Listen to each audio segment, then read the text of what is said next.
Okay, welcome to the County of San Mateo Coastside Design Review Committee meeting. Today is Thursday, December 12th, and it is now 1:34 p.m. This hearing consists of one project and is being audio recorded.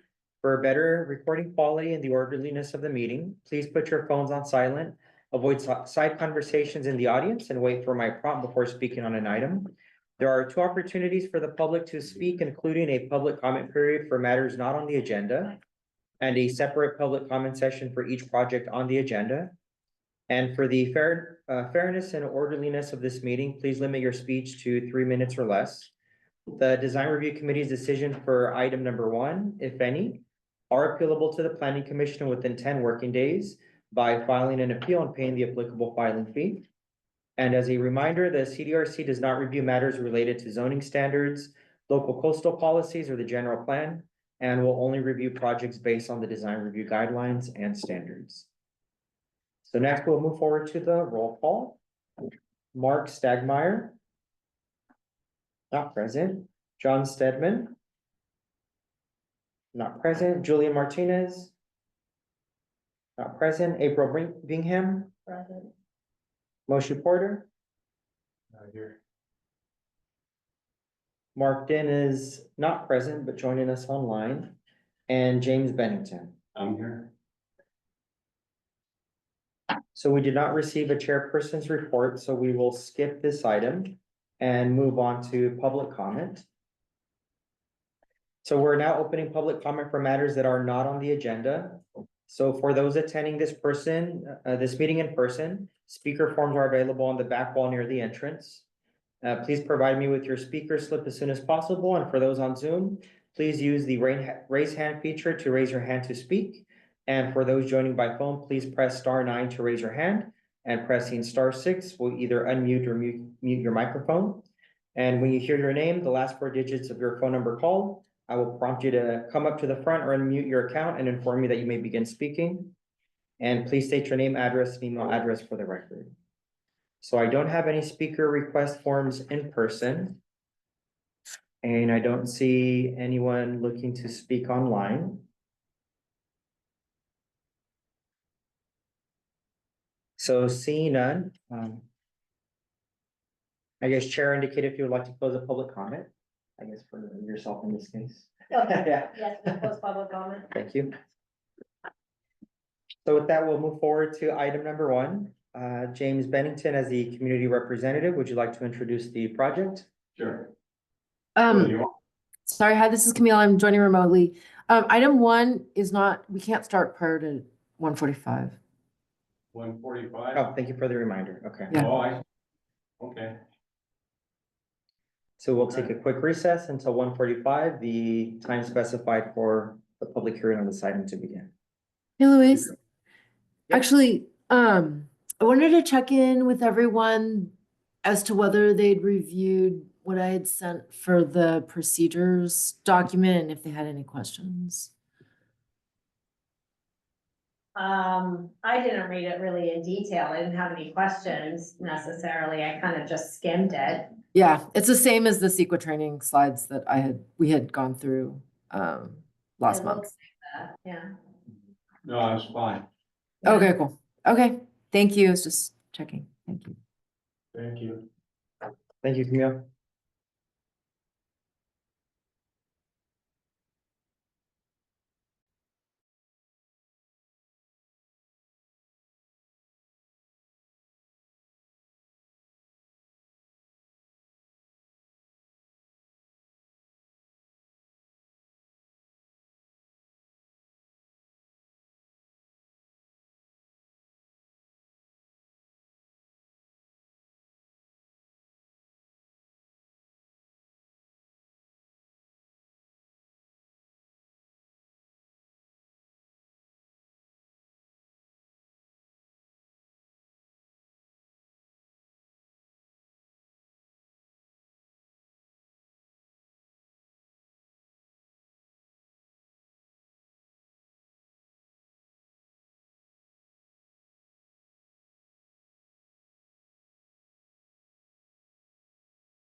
Yeah, so it is now 1:45, so we will now move on to item number 1. And James Bennington, would you like to introduce the project? I will introduce this project. The owner is Martin Bierman, is that correct? Third Trust, applicant is Colton Palmer. File number is plan number 2024-00168. Location is 1441 Alamo Street in Montero. Parcel number is 036-270-080. This is for consideration design review permit to allow for the construction of new 459 square foot first floor addition, a new 436 square foot second story addition, and a remodel to an existing 2-story, 2020 square foot single family residence with a 1,366 square foot detached garage. This is on a developed 5-acre parcel. The project includes minor grading and no tree removal. This project is exempt from environmental review pursuant to the CEQA guidelines section 15301E Class 1 existing facilities, which includes additions to existing structures, providing that the addition will not result in an increase of more than 50% of the floor area of the structures before addition. The project is not appealable to the California Coastal Commission. Application is deemed complete November 12, 2024. Project planner, Randall Cohen. So, Thank you for that. So yes, applicant's representative, would you like to maybe step forward and go over the design? Absolutely. Review aspects of the project? Please. Mhm. Do we have a? Yes. Okay. yeah, he's gonna show you plans up here. You can have a seat up here if you want, Colin, Okay. and you can too as well. Yeah, okay. So in total, it's 895 square foot addition. With the focus of kind of expanding the upstairs living room, providing a more optimal, primary closet and primary bathroom, for the residents. And then also on the ground floor, we will be, increasing to create an office space, and some more comfortable bedrooms down there. If we go over to, let's see, maybe one more page. Yeah, there we go. So if you look up on the top right, the east proposed, you can kind of see a good perspective view of that bump out that's gonna be there. It's just gonna be a rectangular shaped bump out.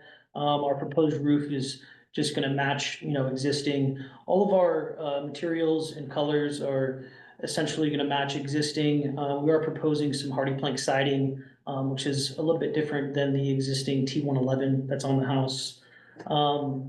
And that's just gonna hold up a lot better for years to come. So that's why I recommended that for. I have a question on the siding. Just for the addition, or is that the whole house? As of now, it's just for the addition, for the permit, No, that's fine. permitting. In the future, we may get a separate permit to, beside the rest of his house at a later date. Yep. New roof is going to match existing asphalt shingles. The new windows are also gonna match the existing Anderson style windows that he currently has.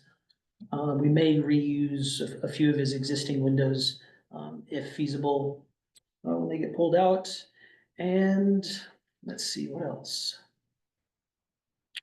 We're gonna be moving a fireplace. That might be something to note. Yeah. Anything else on that, Ms. Robbie? Any questions? Yeah, so it looks like the siding on the addition is gonna run horizontal. Correct. Mhm. And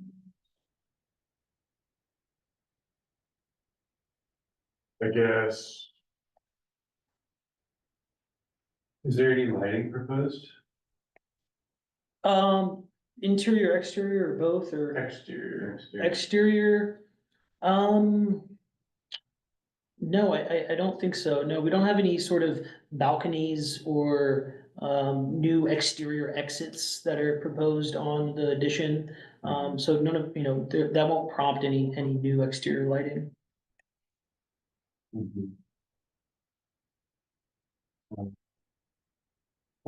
And yeah, the windows and trim are to match existing. Correct. Do you have any other questions? No, I think we're good to go. Okay, next. Public comment? Yeah, next we'll, now opening up for public comment for item number 1. So again, for those wishing to speak in person, the speaker request slips are in the back. And for those joining by Zoom, please use the raise hand feature to indicate your desire to speak. So I don't have any speaker request forms in person, and I do not see anyone online looking to speak either. So seeing none, Chair, please indicate if you'd like to close the public comment. Well, let's close the comments. Okay, so now we'll limit the discussion between committee member, staff, and the applicant. Do you have any other concerns? Are you guys here for this item? Okay, Yeah. just wanna make sure. We're more We're just just, just Yeah. learning. watching the process. Okay, great. I'm ready to vote on this if you are, or if you want to make a motion. Yeah, I think just for the sake of the record, you guys aren't a huge lot. The addition's pretty small and design review wise goes very well with the existing house, just bumping it up a little bit. I think there's a few items that I think could be considered missing if the application was more contentious or if there was a bigger proposal, like a page showing the proposed finishes. Okay. And any proposed exterior stuff, Got it. big windows, trim, blah, Okay. just for reference. Mhm. But I think given the scale of the project, the location of the project, and the design of the project, I think we're pretty in favor in general of the design. So, yeah, I'd like to move to vote. That's okay with you guys. Wonderful. Yeah, it sounds great. I'd like to add one thing in terms of instructional, I didn't mention, Mhm. is there's a lot of good examples of home applications that come to us. Okay. And so it wouldn't hurt, if you have a bigger project, maybe to take a look at it. Absolutely. But this is a nice project we brought to us.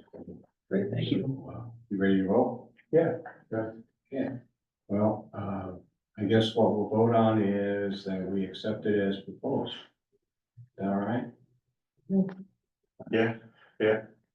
All those in favor? Okay, with that, I'll move forward to a roll call. Oshie Porter Yes. and James Bennington. Yes. This motion has passed. And the CDRC's decision is appealable to the planning commission within 10 working days after the letter of decision is issued. By submitting the application fee and paying the applicable filing fee. So next we will take a recess until 2:15 for item number 2, the story poll discussion.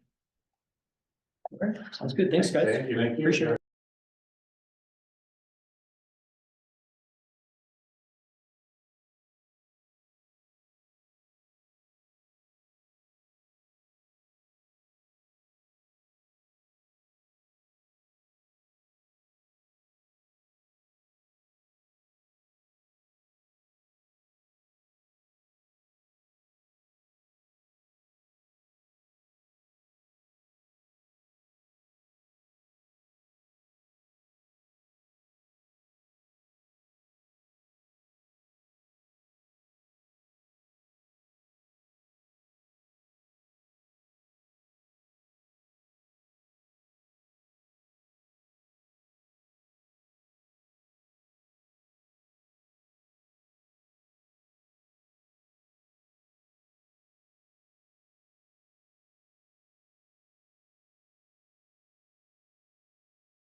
Yeah.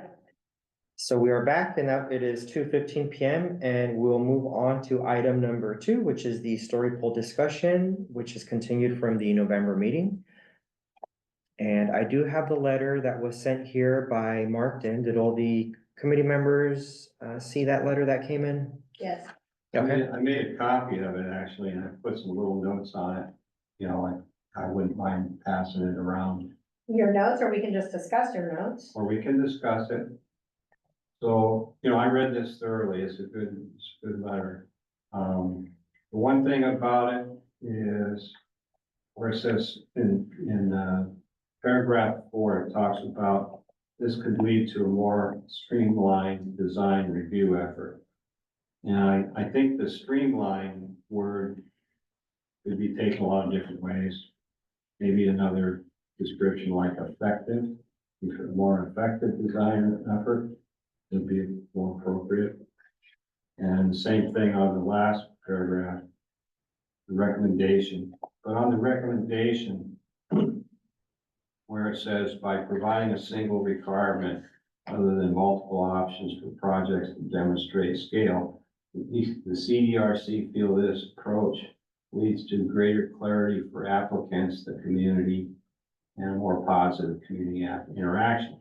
Well, right there where it says "and community," I scratched out the word and put a paragraph beside applicants. So it reads now applicants, the community, and the design review committee members.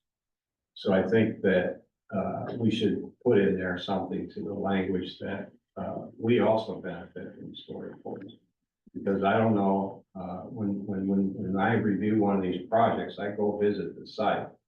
And so I think that would be beneficial to us as well. So it's just a little add-on there in terms of who it would benefit.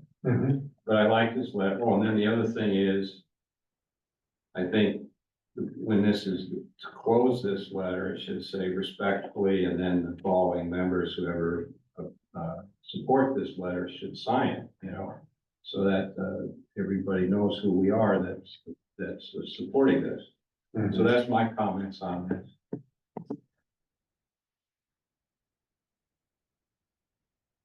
Those comments? No, I would support that. Mark, can you hear us? Yeah, I can. I'm actually making some of those edits right now. So I can see you. respect, okay, for the design review committee. And I'm going to put center voted for approval in July 2024. Okay, I'm going to add our names here. Okay, Mark, Moshi, and I'll put that here. Yeah, and that word in the 4th paragraph, Jim, you know, where I said more streamlined design, would you think that we should use more effective or more efficient? I think, you know, and here, to be real frank, you know, we've got members of the community that think this process is too streamlined already. And so that word could be misconstrued by someone to mean something else. And so a word like effective or something that, you know, says more to. Okay, I'll go ahead and change that to effective. And, okay, I'm trying to see who's in me. So we had James, you voted yay for it. Mark Stegmeyer as well. Motion order. Who is the 4th person? Okay, Camille, go ahead, Camille. Oh, hi guys. I was just wondering, Mark, how was this letter shared? I somehow missed it. It was an email in a chain. It's a Google Docs document, and I shared it. It was previously shared in a prior meeting, and I just revised it and sent them. Oh, on Wednesday. out I to see it committee now. members. Okay, I see your Wednesday email. Cool. Maybe after or during this meeting, we can post. I think we should post the letter to the website just to be fully transparent. I can work with Ted after the meeting, Camille. I don't have access to modify the website. Can we just put it up on the screen Yes. in the meantime? But I agree, we should post it to the website, and I think we should also somehow, I mean, I have a couple of suggestions, but I would like to also get public comment on it and make sure that we get public comment specifically on it. And I think doing that will also close a little bit of the concern that has been raised prior about public dissenting voices not being heard within this. The few suggestions that I had is, one thing is, Mark, I appreciate that you added the section on the CDRC understand that construction of story poles could add more upfront cost to the project, but don't feel this is an undue burden given the relative cost to construct story poles as compared to the overall project cost. I wanna address specifically this concern because it's my concern is that we not add additional layers of bureaucracy and cost to what is already a complicated, multi-step process in order to build on the coast.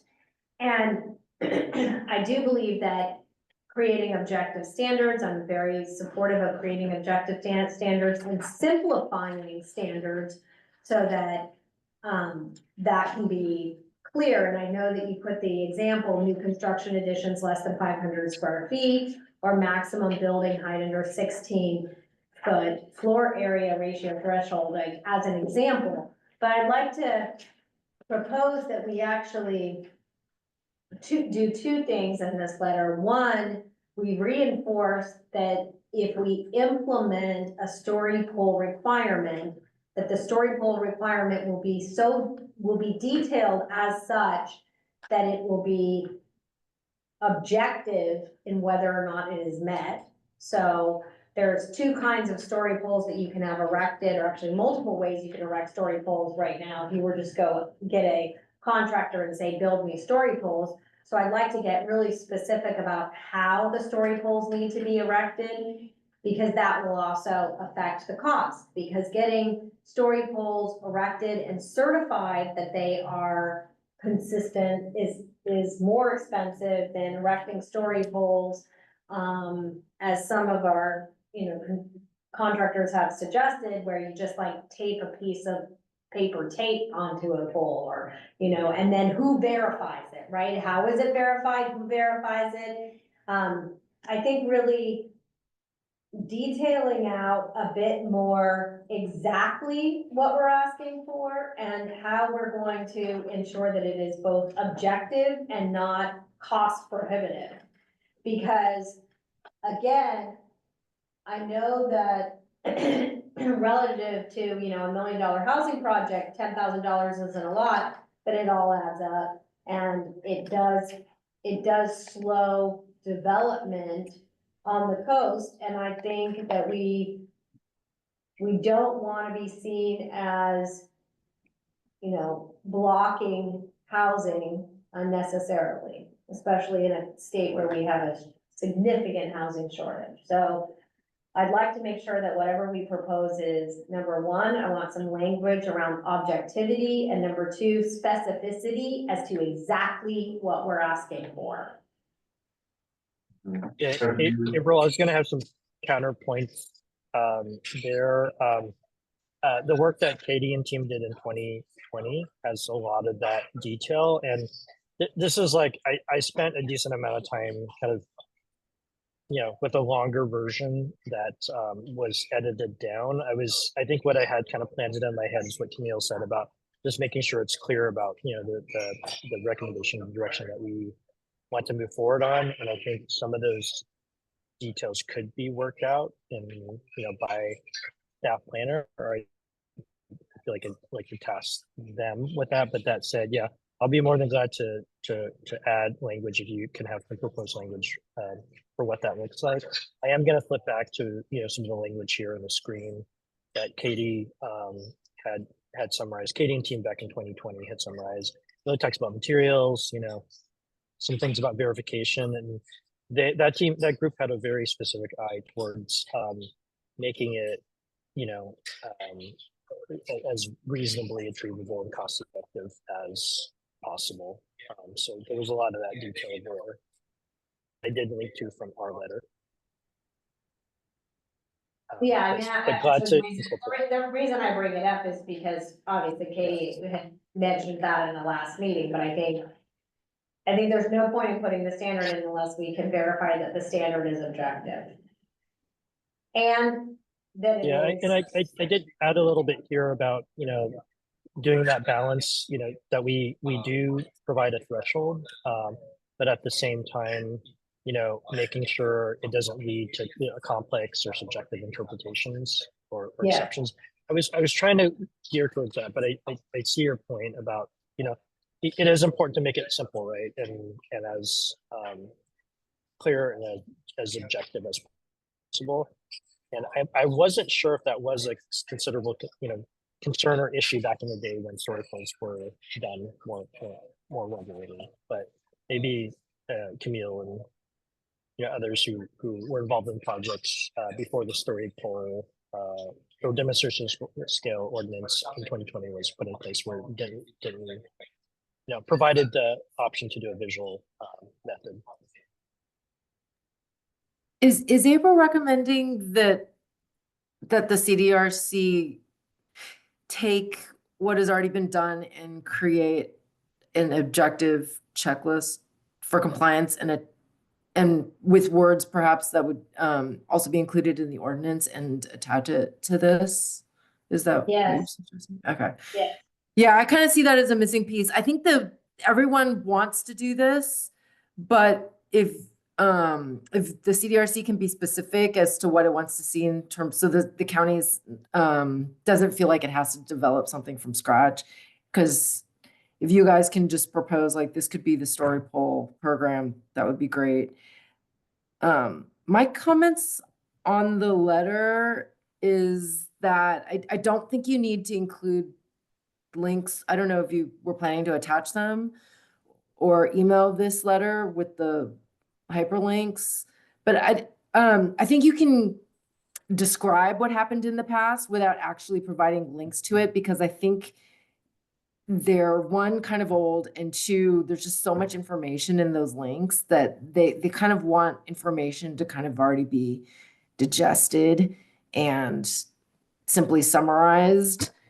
So those are just my two suggestions. Yeah, I would agree, because there's actually just too much information, so it's difficult to know exactly what we're saying, what we're proposing, and exactly what exceptions we're willing to pull out. And again, I mean, I'm happy to basically say that in exchange for an objective list of how to build story polls, and that we require story polls, we also take some of the bureaucracy away, such as, and I would say we just put it out there. You have example, new construction or additions less than 500 square feet. I think if we're going to do this, we make it clear what we take out of the blue book or what we exempt, so that we don't end up creating unnecessarily another layer of bureaucracy. And I'm really. Yeah, I'm with you there. I think you have to imagine literally the worst 500 square foot addition placed onto a house and see whether you're still okay with it.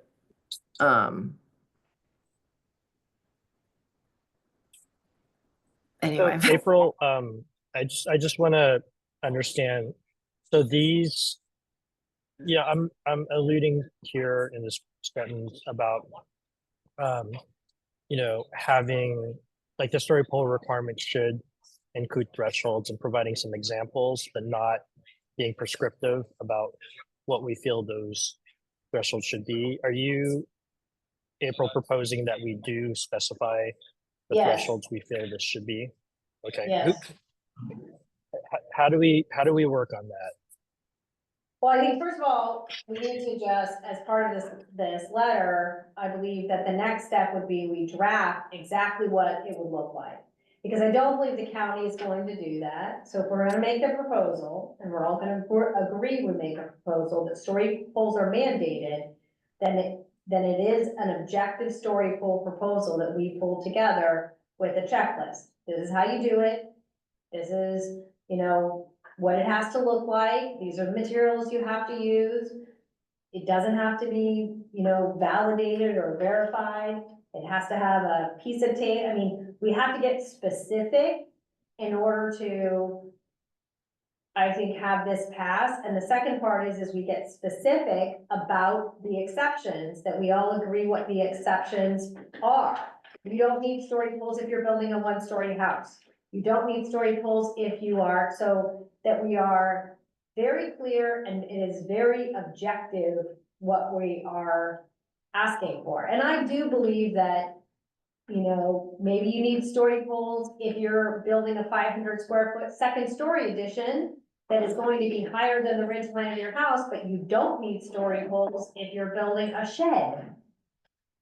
So again, I don't want it to unnecessarily burden people, because I don't want somebody building a 600 square foot shed and coming in here asking for approval. And I think the problem is when we make something required, you can very easily do two things. You can create a layer of bureaucracy that you don't intend to create. And number two, you can create basically a whole entire cottage industry of validated story pole builders around the coast. So I think we just need to be very clear what we're asking for. We need to be mindful about how we create it, and we need to be specific in this letter.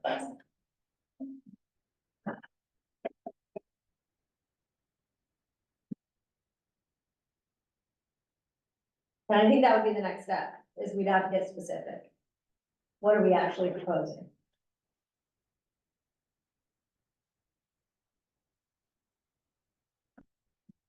And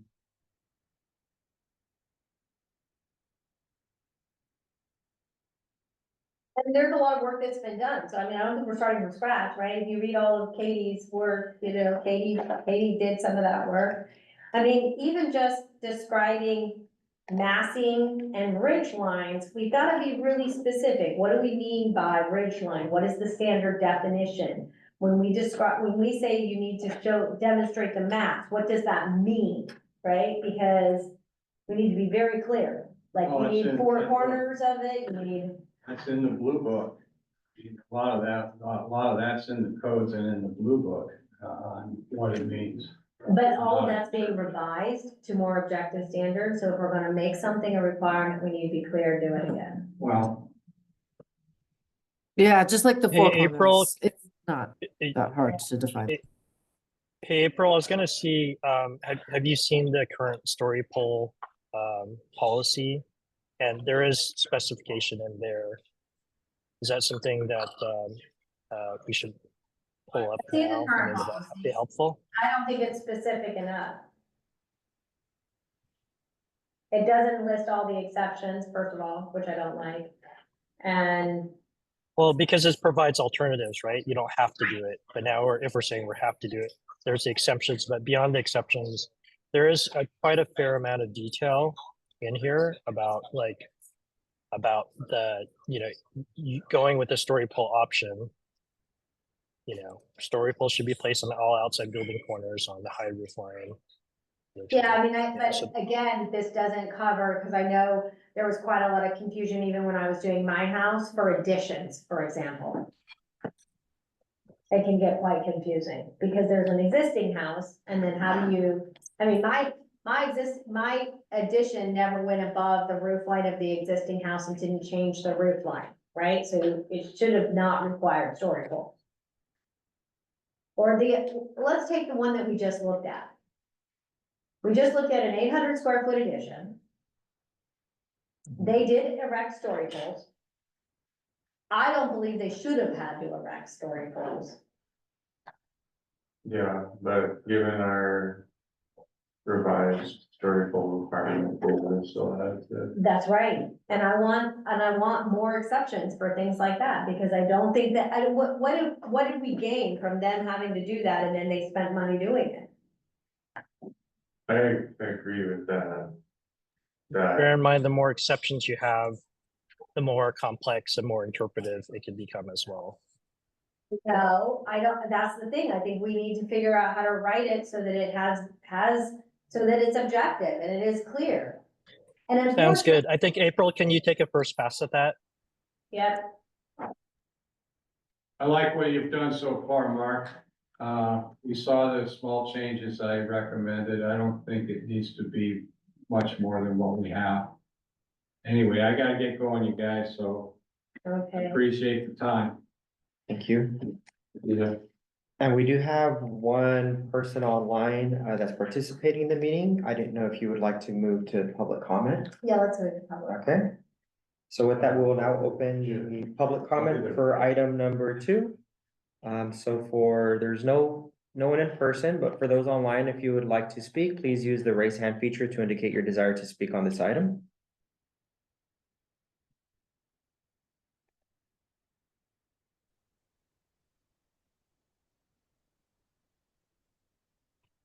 Okay, Christy, please state your name, address, and email address for the record.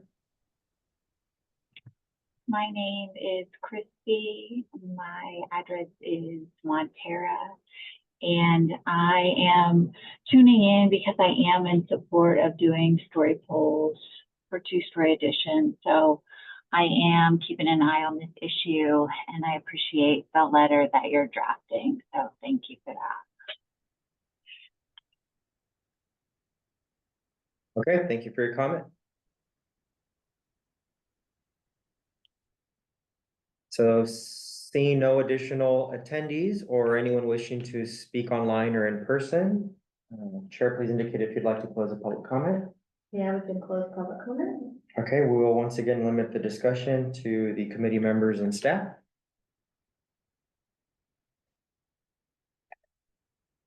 Any other thoughts? My only thought is that there's a deadline for this sort of, and maybe Camille can speak to specifics of that deadline. But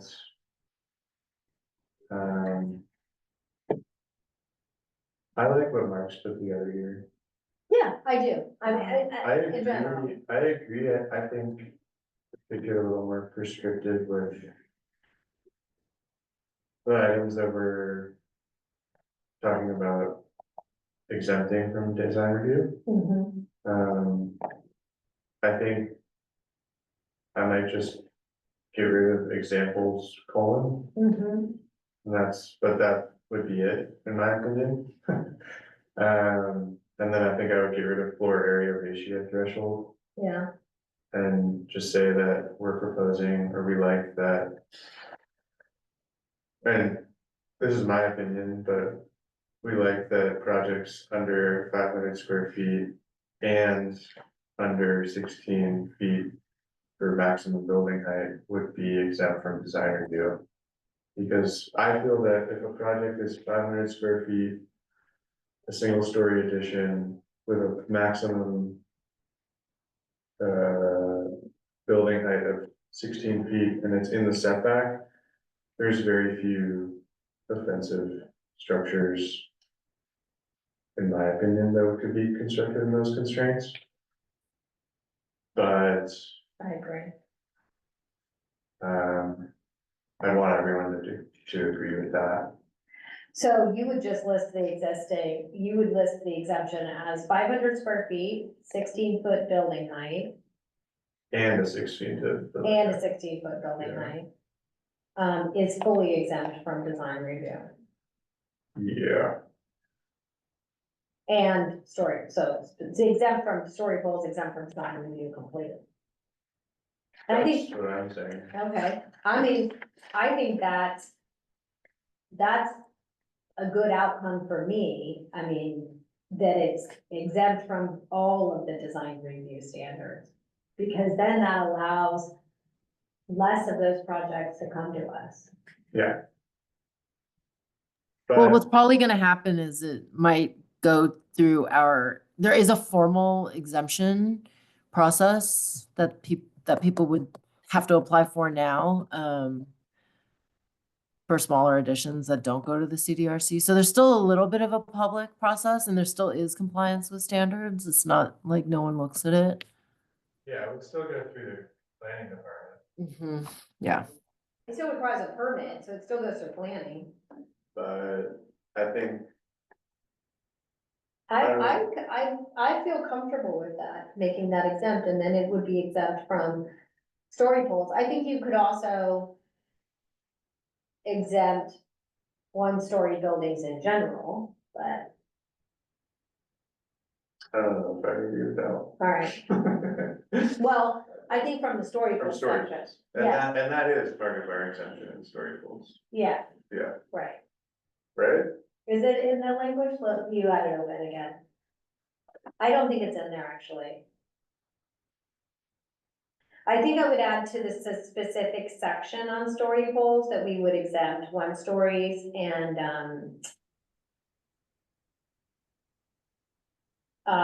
also, we would exempt second story additions where where the height didn't exceed the maximum height of the existing building.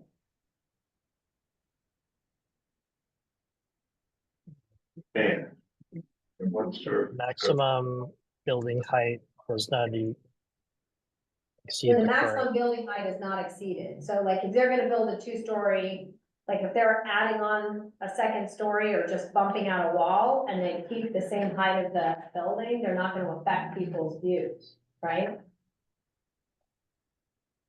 If they're 1 foot below, I Yeah, think they still could, you think so, 1 foot below? and say you did like kind of what we saw today, but like say they had a 15 more feet, and there's someone view shed or someone.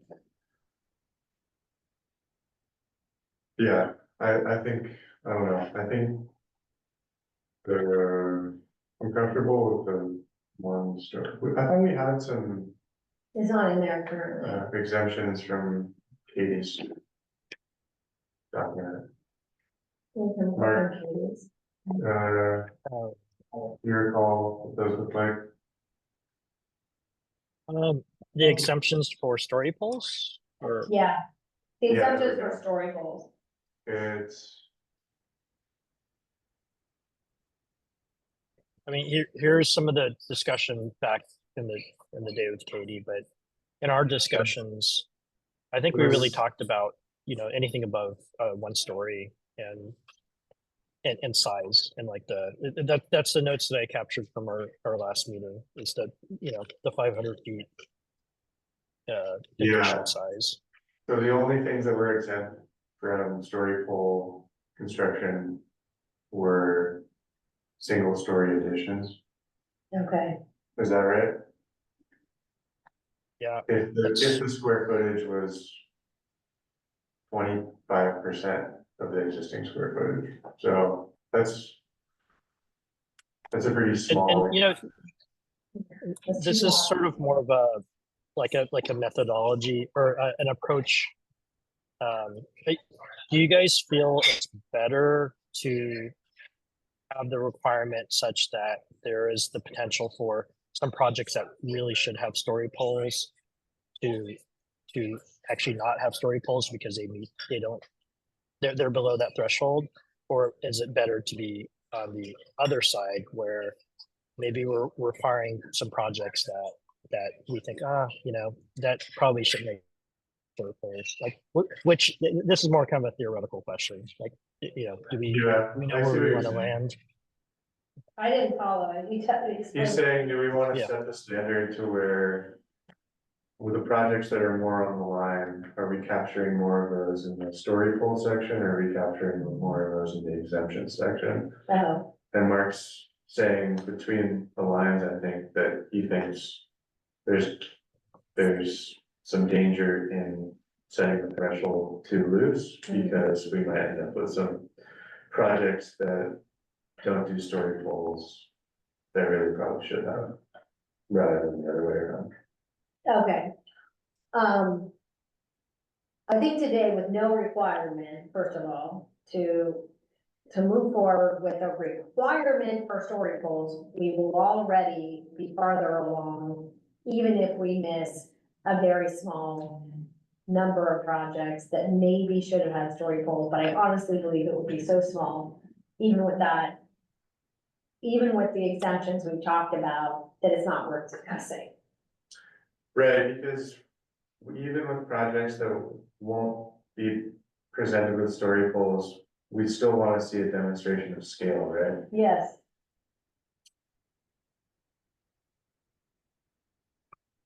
Does that track? Oh, that's interesting. I felt where we landed last time was no options, right? Or no, like, okay, if it doesn't meet, like, in a way, the project plans should provide that, That demonstration. it's not a demonstration of scale, but it should give you a sense of the project scale, the plans themselves. So I would be in favor of not have, like, okay, if you don't meet the threshold for requiring story poles, that you now need to provide a visual method or what.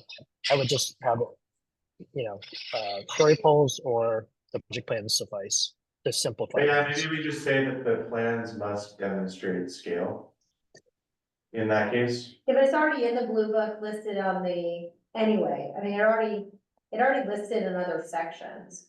So, but I just wanna make sure we cover ourselves, so we request that if project is exempt from story poles, that it still demonstrates scale through the plans. That way we have a course of action, the project comes in that is massive, but meets the exemption for story poles, and we feel like we don't have enough to evaluate the scale. I'm trying to see if that's really gonna happen. If you have like a one-story building, and it still is within the floor area ratio or building, parcel, coverage, that's what I feel like, to there's me, already other that's standards. sufficient. Yeah, I don't think we need to say it, I think we could get away without it, But because it already mean- has to meet the requirements of the lot, it already has to meet other yeah, requirements. and in that case, Moshe, I can see the point of trying to make the threshold such that we would be more, making sure that we have less of that situation where we feel that story poles are not required, yet somehow the project scale seems overly large. Yeah, that's fine, I'm just trying to offer us another tool for when we get a project that, say, is a single story Addition. addition, but it's fine, I'm happy to. Okay, so then can we agree that there's a general exception to design review that 500 square foot and 16-foot building height is fully exempt? And that under the story pole section, we create a checklist from Katie, from basically what we have today, plus the exemption that one-story additions are fully exempt. I like Yeah, I that. think you mentioned, April, that the last project that you all reviewed probably shouldn't have needed story poles, so there's probably more to it than just one story. Oh, no, I would have exempted the last project. I agree, but I think that project was captured in what Mark was talking about, where like, they unfortunately just happened to. That happened to be a two-story addition, and I think the majority of two-story additions that we see are not that scale. And I think, Could we also say that two-story additions below the ridge line are exempt? Below the Um, existing, The language, The existing, cause they could go like 6 inches down and then build out like 20 feet. You know what I'm saying? yeah. Two-story additions Yeah, I made a little edit there, I think both you could in come the up second with- story additions. I think we could do 2-story additions under 1,000 square feet, then you can't go 20 feet out, right? If you have a house, it's a 2-story addition. Put an ADU underneath. Which then the ADU is exempt anyway. Right. So you could do. Yeah, hey guys, Yeah. I am gonna now have to try to catch my flight now. So I just wanted to kind of sign off here, but I believe the document is edible, or at least you can add comments. Or if somebody can capture them, send them to me later. I can incorporate that, but I do have to jump here. pretty soon. I'll take it now, Mark, as an action, I'll add some, I'm gonna tighten it up a little bit and add some exemptions to make it clearly objective. Okay, thanks, guys. I sort of lost track of time here. I'll see you back in the bit. Thanks, Mark. Thank you. And I'm. So I have gonna think- two, No, go ahead.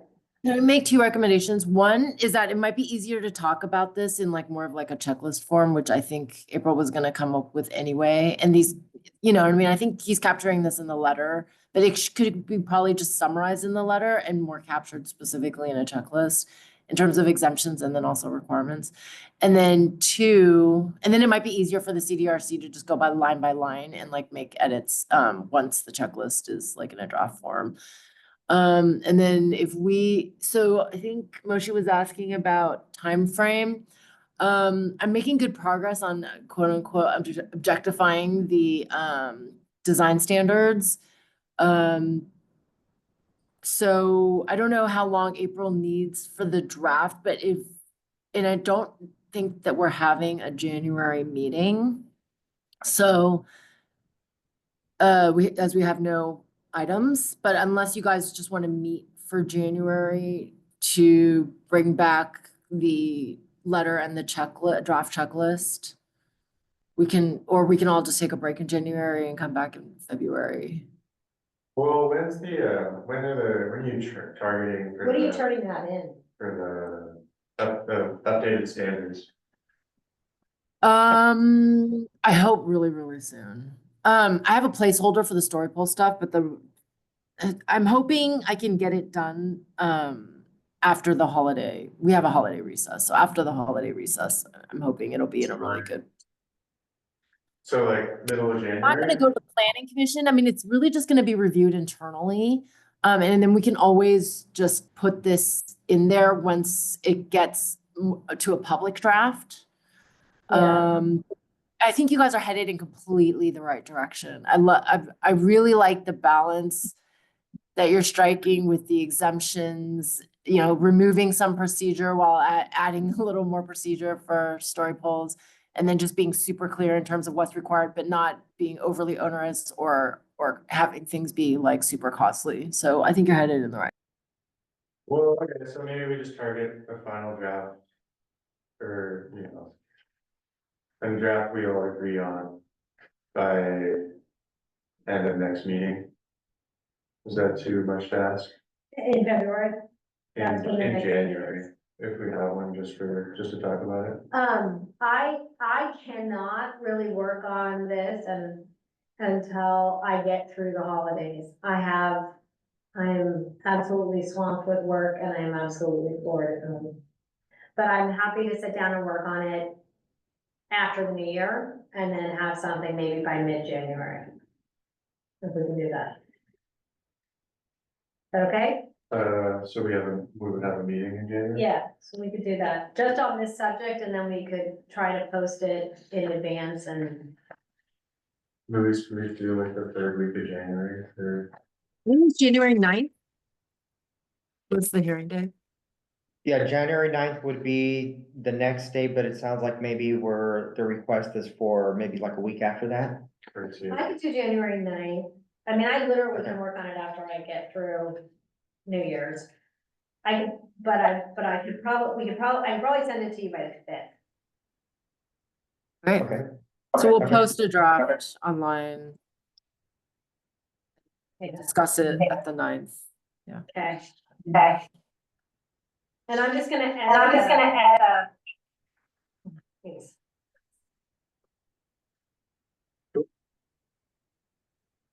Okay.